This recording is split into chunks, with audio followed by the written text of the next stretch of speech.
Back to prime time debate. లక్షలు కాదు, కోట్లు కాదు, లక్షల కోట్లు ఆవిరైపోతున్నాయి. ఎవరి సంపాదన ఇది? అసలు ఈ సంపాదన ఎక్కడికి పోతుంది? పెట్రోల్లో కరిగిపోతున్నాయా?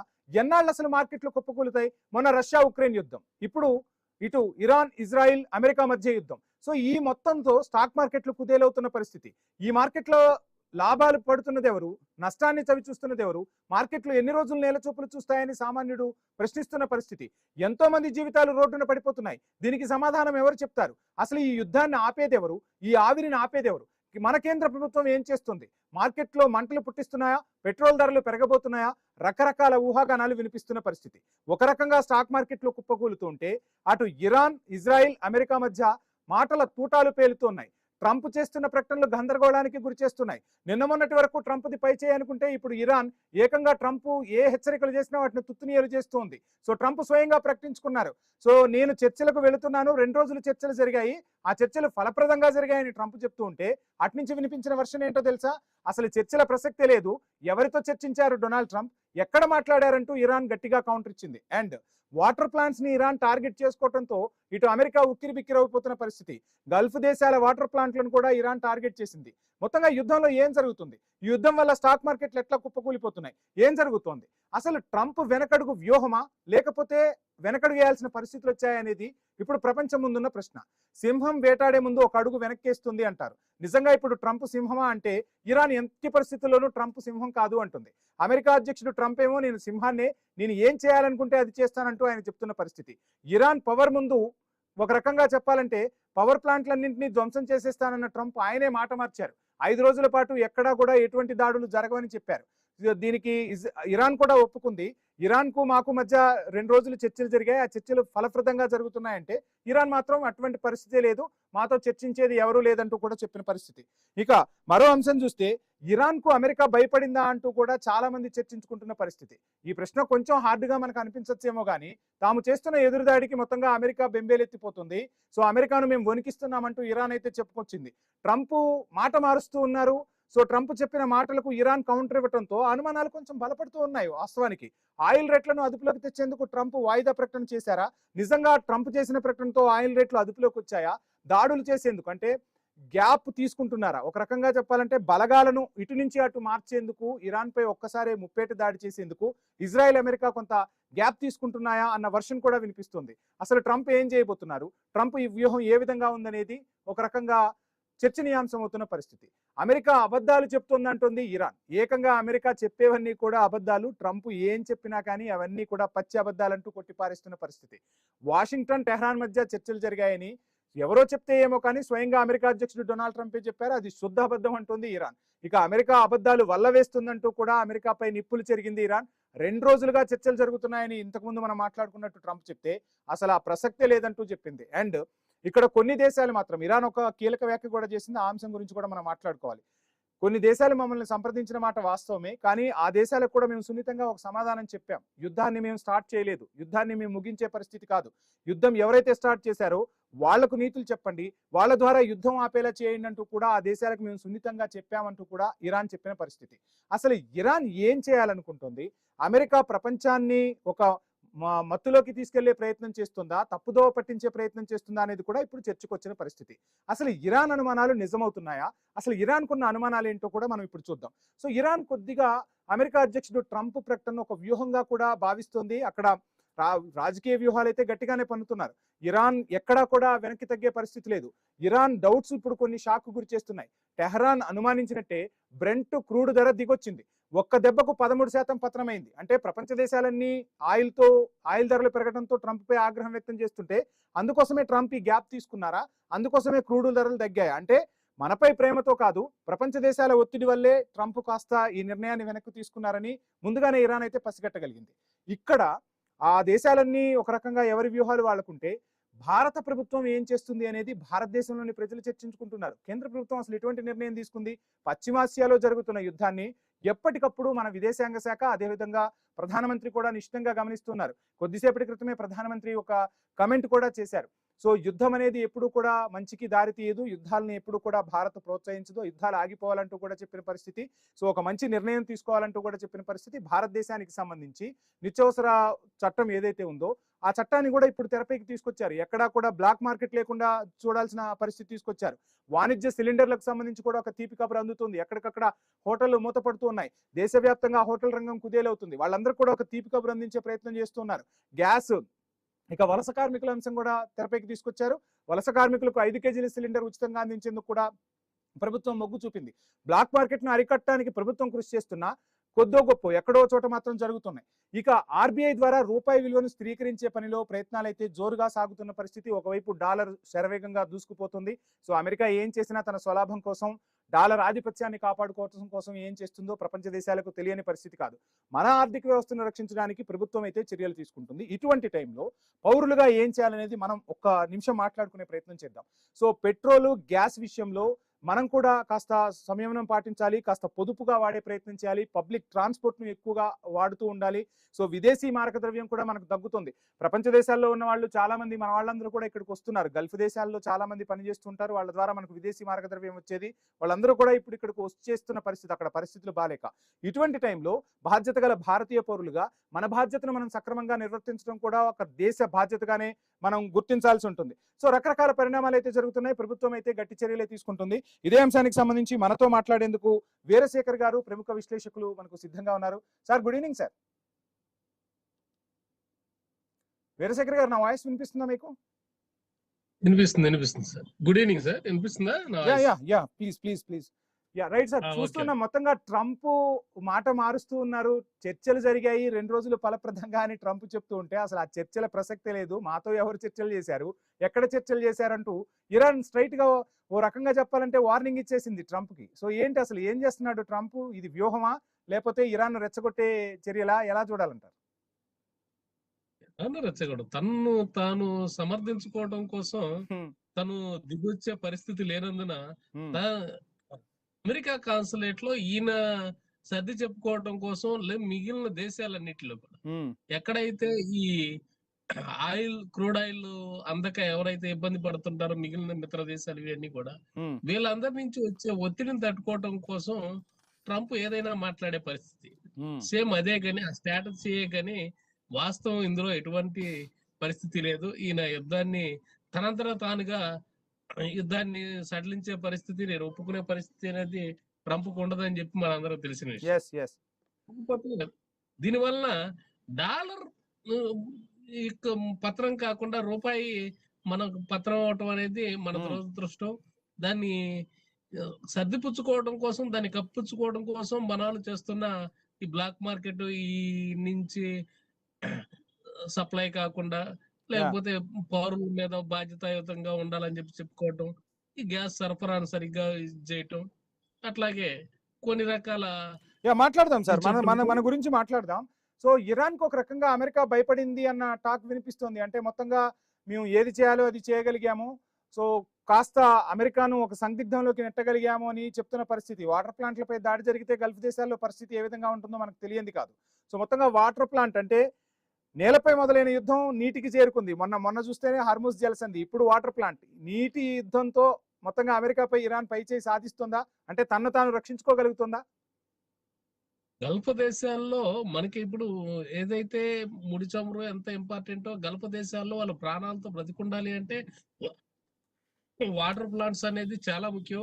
అలాంటి వాటర్ ప్లాంట్స్ అంటే వాళ్ళ యొక్క జీవన విధానం మీద దెబ్బతీయాలని, అది కూడా ఏది అమెరికాకి ఎవరైతే సపోర్ట్ చేస్తున్నారో, అమెరికా మిత్ర దేశాలు ఏవైతే ఉన్నాయో, అమెరికాకి ఎవరైతే వాళ్ళ ఆయుధాలను వాళ్ళు ఎక్కడి నుంచి అయితే మనం ఇరాన్ మీద ప్రయోగిస్తున్నారో వాటన్నిటి మీద ఈ ఇరాన్ దాడి చేస్తామని చెప్పడం, దానివల్ల ఇరాన్ కి కొంచెం తనని తాను ప్రొఫిట్ చేసుకోవడం కోసం తన యుద్ధంలో ఎటువంటి పరిస్థితులు ఆల్రెడీ జరగాల్సిన నష్టం ఇరాన్ కి జరిగిపోయింది. కాబట్టి ఇరాన్ వెనక్కి తిరిగే పరిస్థితి అయితే ఉండదు. కాబట్టి అమెరికా మాత్రం ఈ విషయంలో కొంచెం తడబాటులోనే, తను ఎక్కడి నుంచి ప్రయోగించాలన్నా, ఇరాన్ మీద యుద్ధం చేయాలన్నా, యుద్ధం కొనసాగించాలన్నా ఆ ప్లేస్ అన్నిటినీ కూడా ఇరాన్ ధ్వంసం చేసే పరిస్థితి. ఖతార్ లో చూసాం, గ్యాస్ వీటి మీద దాడి చేసింది. అలాగే అన్ని రకాల సోర్స్ మీద అమెరికా ఎక్కడి నుంచి అయితే తన యుద్ధ విమానాలను అక్కడ ప్లేస్ చేసి ఇరాన్ మీద యుద్ధం చేస్తుందో వాటన్నిటిని కూడా స్పాయిల్ చేసే పనిలో ఇరాన్ ఉంది.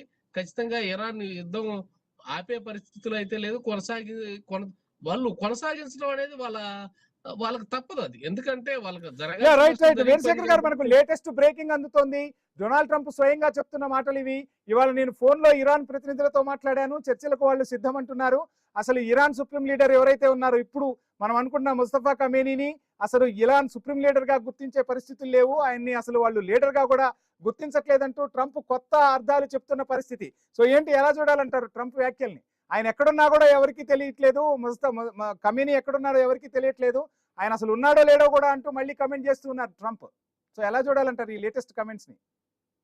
తన మాట ఎవరైతే వినలేదో, ఏ కాన్సులేట్ అయితే ఇరాన్ అధ్యక్షుడిగా ఎవరైతే ప్రస్తుతం ఉన్నారో వాళ్ళు ఎవరైతే ఈ అమెరికా యొక్క ఒప్పందాలను అమెరికా ఏదైతే చేస్తుందో యా దీనికి ఒప్పుకోలేదో వాళ్ళు అసలు నేను గుర్తించే అవసరం లేదని చెప్పుకోవడం అనేది తనను తాను సమర్థించుకునే పరిస్థితి కల్పించుకోవటమే గాని అది వాస్తవం కాదని చెప్పి మనందరికి తెలిసిన విషయమే. Yeah right sir. మళ్ళీ ట్రంప్ తన మొండితనంతోనే వ్యవహరిస్తున్నాడు కానీ వాస్తవ పరిస్థితుల్ని యా వాస్తవ వీటిని బెరీజ్ వేసుకొని ముందుకెళ్లే పరిస్థితి లేదని చెప్పి అనిపిస్తోంది. యా చూద్దాం వీరశేఖర్ గారు అసలు ఏం చేయబోతున్నాడు ట్రంప్, రేపు ఎటువంటి అప్డేట్స్ ఇస్తాడో మనం వేచి చూడాల్సిన అంశమే. యుద్ధం ఏ టర్న్ తీసుకుంటుందో కూడా చూద్దాం. Thank you sir, thank you so much me time ని మాతో స్పెండ్ చేసినందుకు. అండ్ ఇక అసలు మార్కెట్లు ఎందుకు కుప్పకూలుతున్నాయి అనేది ఇప్పుడు మనం మాట్లాడుకోవాలి. సో యుద్ధ ప్రభావం అయితే మార్కెట్లపై పెద్ద ఎత్తున పడుతుంది. ఇరాన్ వార్ ప్రపంచ మార్కెట్లను ఒక రకంగా కుప్పకూల్చేస్తుంది. వారితో క్రూడ్ ఆయిల్ ధరలు కూడా భారీగా పతనం కావడంతో ఈ పరిస్థితులు తలెత్తాయంటున్నారు ఆర్థిక రంగ నిపుణులు.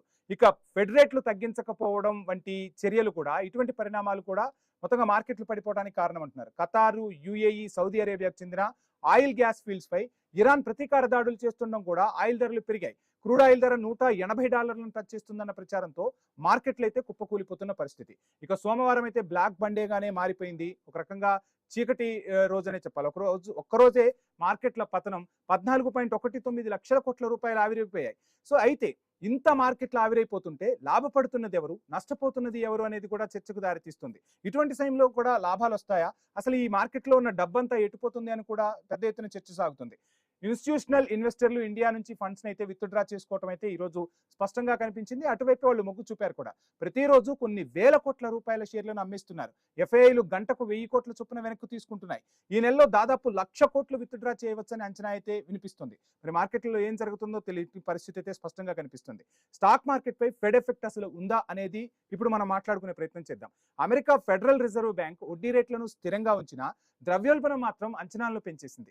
ఈ ఏడాదిలో ఒక్కసారి మాత్రమే రేట్ల కోత ఉంటుందనే సంకేతాలు అయితే స్పష్టంగా కనిపించాయి. యుద్ధంలో అనిశ్చితి పెరిగిందని federal chairman Jerome Powell comment చేయడం కూడా చర్చకు దారితీసింది. యుఎస్ లో కీలక వడ్డీ రేటు 3.5% నుంచి 3.75% రేంజ్ లో ఉంది. 10 ఏళ్ల ట్రెజరీ బాండ్ రాబడి 4.23% వద్ద కుదేలవుతున్న పరిస్థితి. ఇక ఎక్కువ వడ్డీ వస్తుండడం ఎమర్జింగ్ మార్కెట్ల కంటే సేఫ్ కావడంతో విదేశీ ఇన్వెస్టర్లు ఇండియా వంటి అభివృద్ధి చెందుతున్న మార్కెట్ల నుంచి అమెరికాకు షిఫ్ట్ అవుతున్నారు. ఇది ట్రంప్ ఒక రకంగా యుద్ధం వల్ల వాళ్లకు మేలు జరుగుతుందన్న విశ్లేషణలు కూడా వినిపిస్తున్నాయి. ఇతర దేశాల మార్కెట్లు కూడా పడిపోతున్నాయా, అసలు ఏం జరుగుతుంది ఇతర దేశాల్లో అంటే, ఇరాన్ వార్ మొదలైనప్పటి నుంచి గ్లోబల్ మార్కెట్లు మాత్రం బలహీనంగా ఉన్న పరిస్థితి స్పష్టం. జపాన్ సెంట్రల్ బ్యాంక్ వడ్డీ రేట్లను అయితే మార్చలేదు. పెరుగుతున్న ఆయిల్ ధరల ప్రభావం ఉంటుందని అయితే జపాన్ హెచ్చరించిన పరిస్థితి. ఇక Japan Nikkei Korea Kospi, Shanghai composite index, Hong Kong, Hang Seng కూడా పడిపోయాయి. ఐరోపా స్టాక్ మార్కెట్లు క్రాష్ అయ్యాయి. అసలు యుద్ధంతో 47 లక్షల కోట్ల నష్టం వాటిల్లింది. ఇది వాస్తవమేనా అంటే వాస్తవమే అన్నట్టుగా పరిస్థితులు అయితే కనిపిస్తున్నాయి.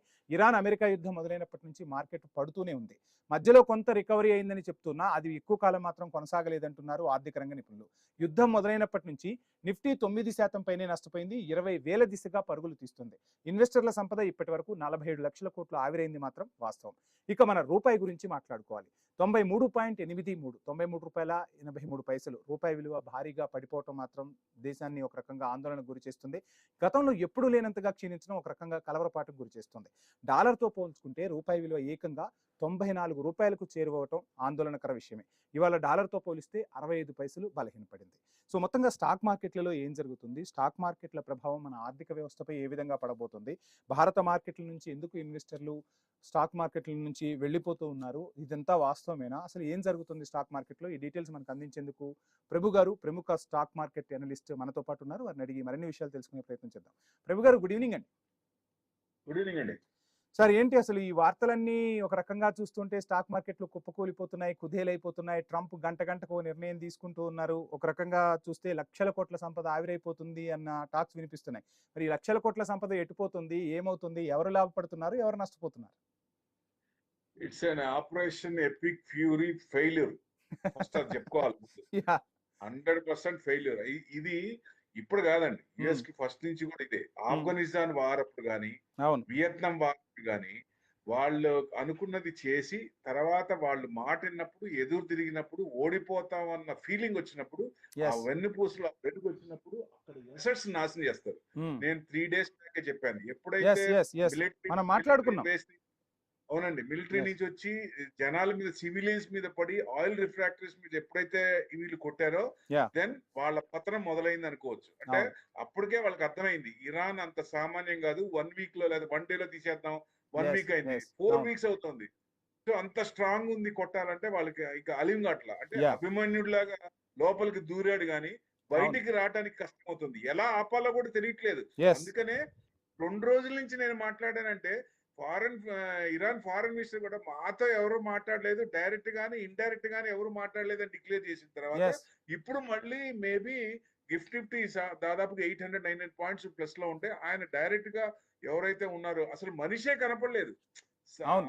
ఆయన కంపెనీ చనిపోయిన తర్వాత యా ఆ మనిషే సన్ కనపడకుండా అతను కూడా చంపేశారు లేకపోతే కోమాకి వెళ్ళిపోయారని చెప్పింది. ఇప్పుడు ఆయనతో మాట్లాడాను అనేది ఎట్లా నమ్ముతాం, ఏ బేస్ మీద నమ్ముతాం ఆయన్ని? ఎస్ అందుకనే ట్రంప్ సునామీ ఒకటే, ఎప్పుడు ఎలా రియాక్ట్ అవుతారో చెప్పలేము 100%. మొత్తానికి ఇదైతే పాజిటివ్ న్యూస్. ఆయన వెనక్కి తగ్గినట్టు లెక్క. ఓ రకంగా ఇట్స్ ఫెయిల్యూర్. యా ఇది వెనక్కి వస్తుంది అంటే ఈ దీంతోనే అయిపోయిందా అంటే కాదండి. ఇక ఆయన ఆగడు. ఆల్రెడీ క్యూబా స్టార్ట్ అయింది. అక్కడ పవర్ గ్రిడ్ మీద వీక్ గా ఉందని, ఆ పవర్ సిస్టమ్స్ వీక్ గా ఉంది, ఆ పవర్ గ్రిడ్ ని కొట్టేశారు. యా ఒక 2-3 రోజుల నుంచి వాళ్ళు చీకట్లో ఉంటున్నారు, అవును అవును. క్యాండిల్స్ లో ఉంటున్నారు. రాతి యుగం లాగా ఉంటుంది వాళ్ళకి ఇప్పుడు. అంటే డెవలప్డ్ ఇందాక ఇరాన్ కూడా ఒక స్టేట్మెంట్ ఇచ్చింది, గ్రీన్లాండ్ కు మేము ఉన్నామంటూ ఇరాన్ ఒక స్టేట్మెంట్ ఇచ్చిన పరిస్థితి. మొత్తంగా ట్రంప్ కు ఒక వార్నింగ్ గా చూడొచ్చు అంటారు అది. అవును, నెక్స్ట్ గ్రీన్లాండ్ చెప్పాడు Yeah, కదా ఆయన. గ్రీన్లాండ్ కూడా అది చేస్తాను. ఇంకా 4 to 5 ప్లేసెస్ ఉన్నాయి ఆయనకి. అంటే ఈయనకి టెంపర్ తనం ఆగదు. నవంబర్ దాకా మిడ్ ఎలక్షన్స్ ఉన్నాయి. నవంబర్ లోపల ఆయన చేయాల్సింది చేస్తాడు. ఇప్పుడు ఎందుకంటే 45 ప్రెసిడెంట్స్ ఇప్పుడు దాకా ఉన్న వాళ్ళలో ఫస్ట్ ప్రెసిడెంట్ బిలో జనాల్లో ఉన్న ఇది 40% కంటే తక్కువ ఎవరుందంటే నెంబర్ 1 ట్రంపే వస్తారు. ఎస్ సో జనాల్లో వ్యతిరేకత పెరుగుతోంది కాబట్టి ఆయన ఏం చేయాలో, ఎందుకంటే వాళ్ళ అమ్మాయి చెప్పింది, బాబు నువ్వు రాజకీయాల్లోకి రాబాక, నువ్వు ఏమన్నా చేసుకో, బిజినెస్ చేసుకో అని. కానీ ఆయన మాటల్లో రాజకీయాల్లోకి వచ్చిన ఆయన. Yeah. సో దాని ఎఫెక్ట్ వస్తే వచ్చాడు. మొత్తంగా మార్కెట్లన్నింటినీ కూడా కూలదోస్తున్న పరిస్థితి కదా ఇప్పుడు. ప్రభు గారు మనం చూస్తున్నాం, చాలా మంది ప్యాసివ్ ఇన్కమ్ కోసం సామాన్యులు ఇన్వెస్ట్ చేశారు. సో వాళ్ళ పరిస్థితి ఇప్పుడు అగమ్యగోచరంగా ఉంది. వాళ్ళకు మీరు ఇచ్చే సలహా ఏంటి అసలు? ఇప్పుడు ఈ మార్కెట్ ఒడిదుడుకున్న వాళ్ళు ఎలా తట్టుకోవాలి? డౌటే లేదు, 100% డౌటే లేదు. ఇన్వెస్టర్స్ భయపడాల్సిన పని లేదు, త్రుళ్ళిపోవాల్సిన పని లేదు. వెయిట్ చేయొచ్చు. ఎందుకంటే మనం 2001 చూసాం, తర్వాత 2003 చూసాం, తర్వాత 8 సబ్ ప్రైమ్ చూసాం, తర్వాత 13 లో క్రైసిస్ చూసాం, 2020 లో కరోనా వైరస్ చూసాం. ఏమైందండి? తర్వాత నెక్స్ట్ ఇయర్ కానీ రావాల్సిన దానికంటే బంతి ఎంత ఫాస్ట్ గా వస్తుందో అంతకంటే పైకి వచ్చినది మార్కెట్. సో భయపడాల్సిన పని లేదు. ఎవరు భయపడతారు? ట్రేడింగ్ చేసుకునే వాళ్ళు, లేదా లోన్ తీసుకొచ్చి దీంట్లో మార్కెట్ లో పెట్టి డబ్బులు రావాలి అనుకున్నప్పుడు వాళ్ళకి ఇబ్బంది. సో ఈ డబ్బులతో నాకు పని లేదు, ఇది నాకు ఎప్పటికైనా నాకు రిటర్న్స్ ఇస్తుంది అనుకున్న ధైర్యం, మనోధైర్యం ఉన్న వాళ్ళు మార్కెట్ లో పెట్టుకుంటే ఇవాళ కాకపోయినా రేపైనా, నెక్స్ట్ మంత్ అయినా, నెక్స్ట్ ఇయర్ అయినా ఇచ్చి తీరాల్సిందే. అది పాస్ట్ రికార్డ్ కూడా ఉంది, దాన్ని ఎవరు కాదనలేరు. ఎందుకంటే ఫెడ్ ఎఫెక్ట్ ఏంటండి? ఫెడ్ ఎఫెక్ట్ స్టాక్ మార్కెట్ పై బాగా పడింది అంటున్నారు. అసలు ఈ ఫెడ్ ఎఫెక్ట్ ఏ విధంగా ఉంటుంది? ఇది ఎంతవరకు వాస్తవం? అంటే ఇది లాస్ట్ మీటింగ్ ఆయనకి, ఫెడ్ చైర్మన్ కి, పవల్ కి, జీరోమ్ పవల్ కి. నెక్స్ట్ మీటింగ్ కి కొత్త ఆయన వస్తారు. ఇప్పుడు దాకా వాళ్ళిద్దరికి యుద్ధం జరిగింది, కనపడని యుద్ధం జరిగింది. ఆయన ఏమో తగ్గించమంటారు, ఈయనేమో తగ్గించరు. ఇన్ఫ్లేషన్ టరీఫ్లు తగ్గించండి, టరీఫ్లు తీసేయండి, ఇన్ఫ్లేషన్ తగ్గినప్పుడు నేను తగ్గిస్తాను అంటాడు ఆయన పవల్. సో ఇప్పుడు దాకా నడిచింది, ఆయన టర్మ్ అయిపోయింది కాబట్టి కొత్త ఆయన. ఇప్పుడు కొత్త ఆయన వచ్చింది, ఆయన చెప్పింది ఏం చెప్పింది అది వినొచ్చు. ఇప్పుడు ఉన్న దానికి ఆయన వెళ్ళేటప్పుడు హాకిష్ కామెంట్ ఇచ్చారు. ఏమని? ఇన్ఫ్లేషన్ భయంకరంగా పెరిగింది, క్రూడ్ ఆయిల్ విపరీతంగా పెరిగింది, ఆ ఎర్నింగ్స్ మీద పడతాయి. సో డెఫినెట్ గా ఇది ఈ సంవత్సరంలో 3 సార్లు 3 కట్టింగ్లు 25 బేసిస్ పాయింట్ కట్ చేసేది అనేది మేబీ డిసెంబర్ లో ఇన్ఫ్లేషన్ కంట్రోల్ అయితే కనుక డిసెంబర్ లో 1 టైం అవ్వచ్చు, లేకపోతే అది కూడా ఉండకపోవచ్చు అని హాకీ స్టేట్మెంట్ ఇచ్చాడు ఆయన జీరో Yeah. పవర్. Yeah. అంటే కరెక్ట్ స్టేట్మెంట్ ఇచ్చాడు. అంటే Hmm. ఇప్పుడు ఆయన కొత్త వచ్చి ఏం చేస్తాడు అనేది ఒక ఎత్తు. Hmm. సో కంటిన్యూస్ గా ఈ రకంగా క్రూడ్ గనక ఇప్పుడు ఎక్స్టెండ్ అయితే చాలా కష్టం. ఎందుకంటే Yes. మన ప్రైమ్ మినిస్టర్ కూడా 3 అవర్స్ 4 అవర్స్ బ్యాక్ పార్లమెంట్ లో కూడా be ready for roller coaster ride. అవును. 80% లో మనం కోవిడ్ లో అందరం ఎలా సహకారం అందించుకున్నామో ఇప్పుడు Yes. కూడా సంథింగ్ గోస్ రాంగ్. అందరూ కూడా గ్యాస్ వాటిని తగ్గించుకొని కంట్రోల్ చేసుకొని అవసరార్థం వరకే ఉంచుకొని అవసరం అయితే కట్టెలిపోయి చేసుకొని అనేది Yeah. ముందే డిక్లేర్ Yeah, right. అనుగుణ గ్యాస్ తగ్గించుకొని ఉండాలని చెప్పారు. సో డెఫినెట్ గా అది పాజిటివ్ తీసుకోవచ్చు. కానీ ఈ లోపలే ఎక్స్ లో పోస్ట్ చేశారు. రైట్. ఫైనల్ గా రూపాయి సంగతి ఏంటి? 93.83 అసలు ఇది ఒక పెద్ద ఆందోళన కలిగిస్తున్న అంశం. సో ఎలా చూడాలంటారు ఈ అంశాన్ని? ఇది కూడా వన్ ఆఫ్ ద రీజన్. ఎందుకంటే మనకి కొన్ని కంట్రీస్ తో ట్రేడ్ అయినప్పుడు ట్రేడ్ డెఫిషిట్, ట్రేడ్ ఇంబ్యాలెన్స్ ఉంది. So Yeah. ఇప్పుడు మనం ఎక్స్పోర్ట్స్ ఎక్కువ చేసుకోవాలనే ఉద్దేశంతో ఇప్పుడు 94 అంటే మనకి ఎక్స్పోర్ట్స్ తక్కువ అవుతాయనే ఉద్దేశంతో ఆర్బీఐ ఒక రకంగా ఫ్రీగా వదిలేసినట్టు అనిపిస్తుంది ఆ బ్యాలెన్స్ చేసుకోవడానికి. ఎప్పుడైతే ఈ ఎక్స్పోర్ట్స్ ట్రేడ్ బ్యాలెన్స్ ఇంబ్యాలెన్స్ కాకుండా ట్రేడ్ బ్యాలెన్స్ అవుతుందో అప్పుడు కొంచెం నిజంగా మళ్ళీ కిందకి 80 వరకు తెప్పిస్తాము, 80 వరకు కంట్రోల్ చేస్తామని ఆర్బీఐ చెప్పింది. సో ఇప్పుడు వదిలేసినట్టు లెక్క. రైట్. మనం పెద్దగా కంగారు పడాల్సిన అవసరం అయితే లేదంటారు. 100% అది ఆర్బీఐ డ్యూటీ అండి. ఎకానమీకి ఏం సంబంధం లేదు, ఆర్బీఐ డ్యూటీ. కాబట్టి ఇది ఒక రకంగా ఐటీ కంపెనీస్ కి బెనిఫిట్, సర్వీస్ ఓరియంటెడ్ కంపెనీస్ కి 94% డాలర్ కన్వర్షన్ లో ఆ కంపెనీస్ అన్ని ప్రాఫిట్ ఉంటాయి. Thank you sir, thank you so much మీ విశ్లేషణ అందించినందుకు. సో మొత్తంగా యుద్ధం అయితే రకరకాల టర్న్లు తీసుకుంటున్న పరిస్థితి, ఏ విధంగా యుద్ధం టర్న్ తీసుకుంటుందో వేచి చూద్దాం. సో ఈరోజు మనం చర్చించిన 2 అంశాలు కూడా ప్రజలకు ఉపయోగకరమైన అంశాలనే మనం చర్చించాం. సో ఖచ్చితంగా ఆ దిశగానే అడుగులు వేస్తామని కూడా తెలియజేసుకుంటున్నాం. సో ఇది ఇవాల్టి prime time debate. Stay tuned.